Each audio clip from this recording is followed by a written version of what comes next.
Dans cette partie de l'interrogatoire, on va te poser des questions sur les religions. Est-ce que tu es prêt? Je suis prêt. Pourquoi est-ce qu'il y a autant de vraies religions? Ce n'était pas possible de prescrire une seule religion à l'époque d'Adam le prophète, que la paix soit sur lui et que tous les humains ne suivent que cette religion. On dit que la religion est un opium, c'est-à-dire que les dirigeants endorment les gens en utilisant la religion et les manipulent selon leurs propres désirs. Est-ce que c'est vraiment le cas? Peux-tu prouver que l'islam n'est pas une invention humaine? Comment sais-tu que le Coran n'a pas changé comme les autres livres?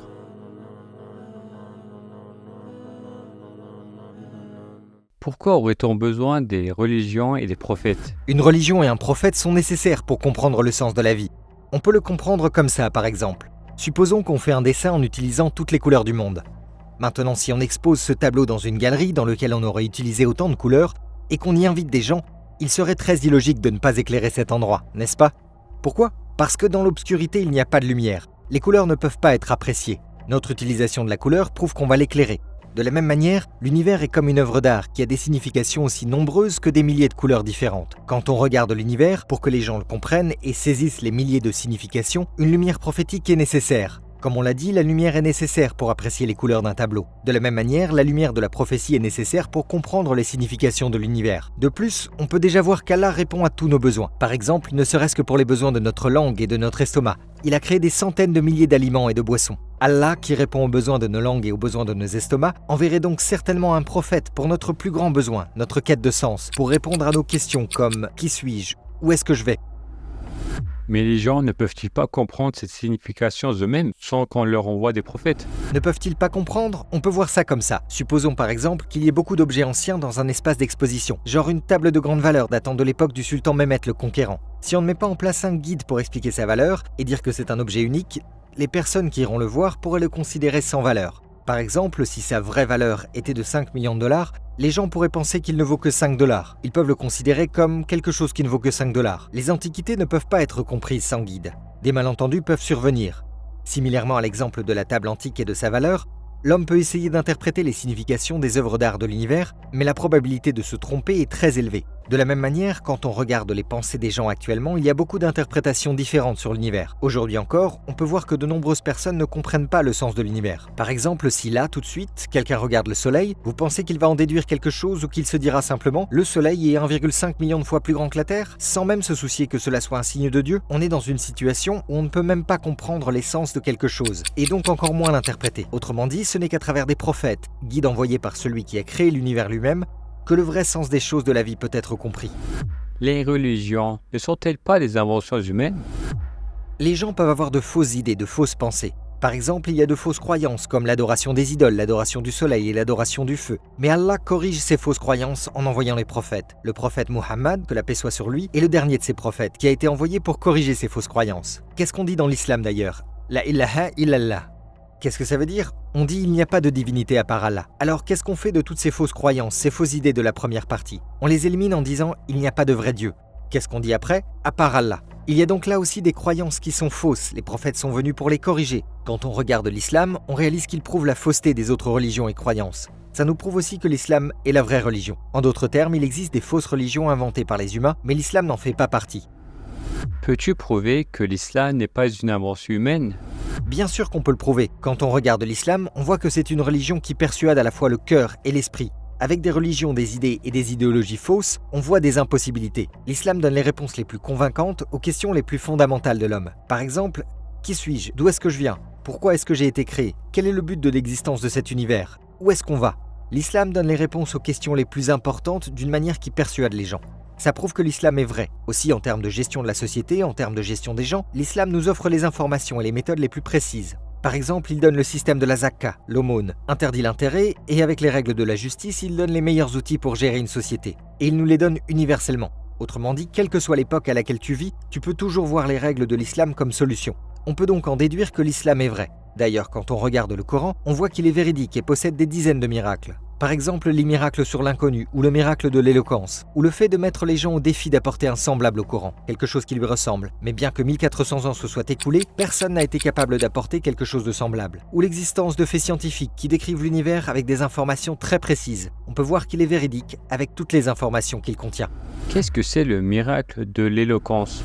Quand on dit éloquence, on peut le comprendre comme la force de son aspect littéraire. C'est-à-dire que le Coran a des expressions telles qu'il exprime parfois plusieurs sens avec un seul mot, et parfois avec une seule lettre. Et ce style d'expression est d'une telle qualité que l'homme ne peut rien écrire de semblable.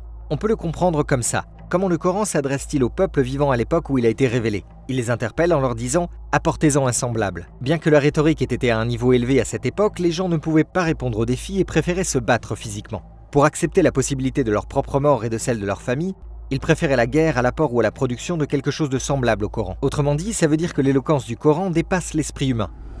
On dit que la religion est un opium, c'est-à-dire que les dirigeants endorment les gens en utilisant la religion et les manipulent selon leurs propres désirs. Est-ce que c'est vrai?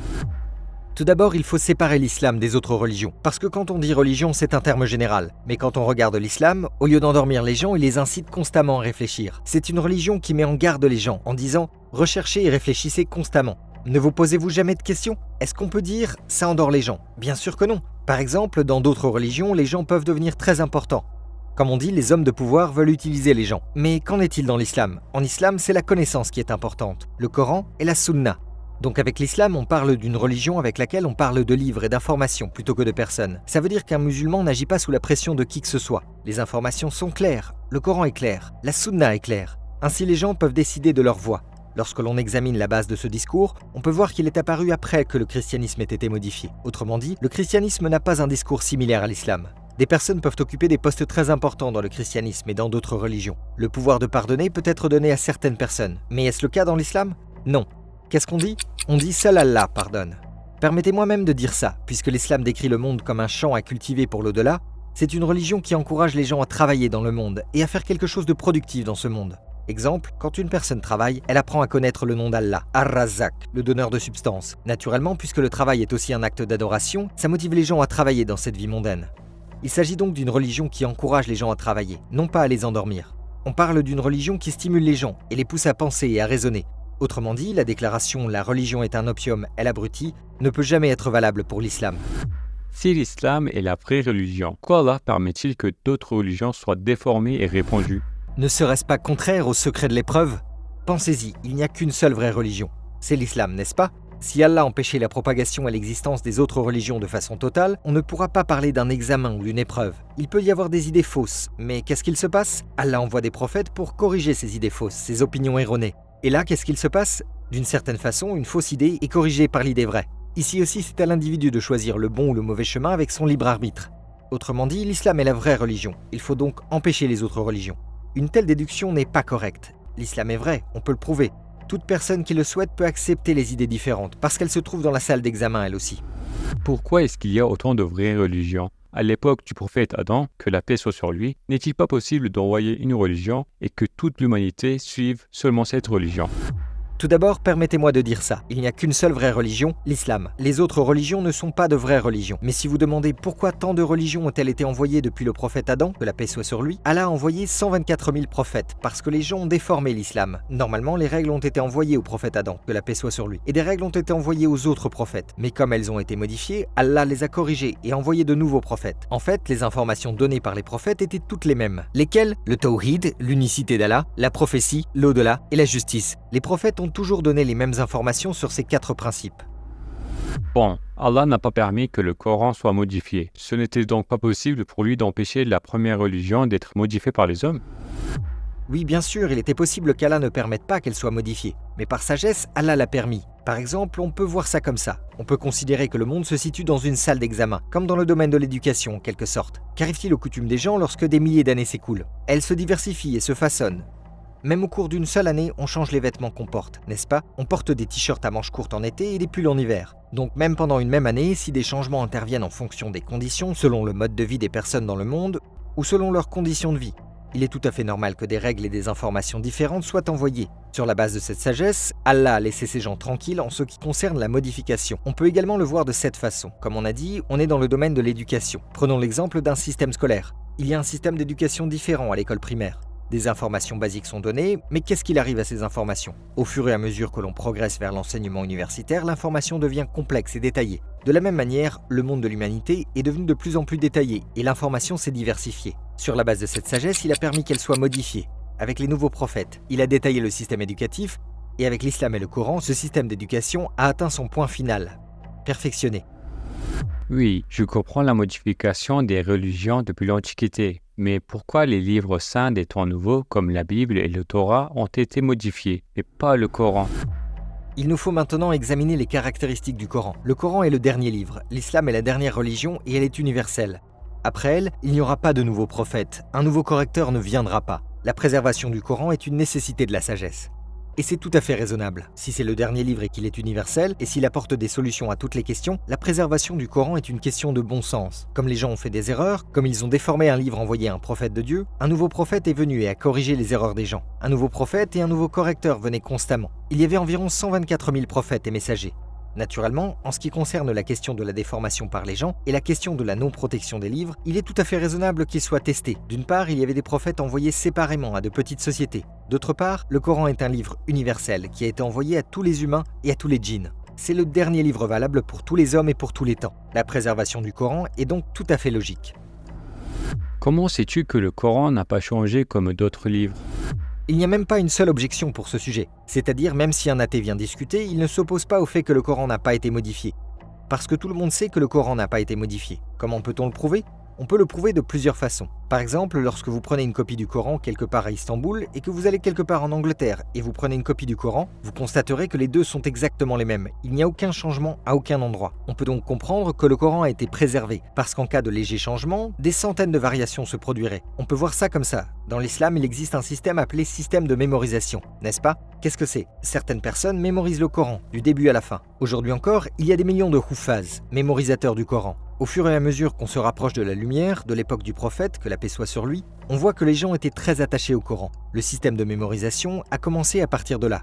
Donc quand on regarde le système de mémorisation, on peut clairement comprendre que le Coran a été préservé. D'ailleurs, il y a une tradition de Muqabala durant le Ramadan, non? Qu'est-ce que c'est? Chaque Ramadan, le Coran est récité du début à la fin. La continuation de cette tradition nous montre que cette connaissance a été préservée et effectuée chaque année. De plus, des pages du Saint-Coran ont été publiées sur le site web de l'université de Birmingham. Qu'est-ce qui s'est passé? Une copie du Coran a été trouvée et lorsque le test au carbone 14 a été effectué dessus, il a été conclu qu'il s'agissait exactement de la même que les copies originales du Coran. Il s'agit donc d'une vision commune du monde entier. Il n'y a pas de discussion.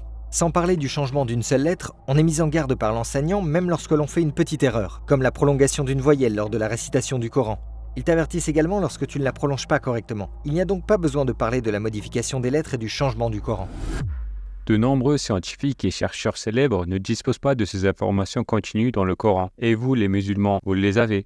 Plutôt que le nombre de personnes ou leur poste, il faut s'intéresser aux connaissances. Il faut regarder les preuves. S'il y a une preuve quelque part, les commentaires des gens n'ont pas d'importance. De la même manière, on regarde le Coran, on regarde l'islam. Ils offrent des centaines et des milliers de preuves irréfutables. Autrement dit, s'il y a des preuves, même si le monde entier les nie, ça n'a pas d'importance. En fait, Bediüzzaman Said Nursi a déclaré à ce sujet « Celui qui ferme les yeux n'entoure que lui-même d'obscurité ».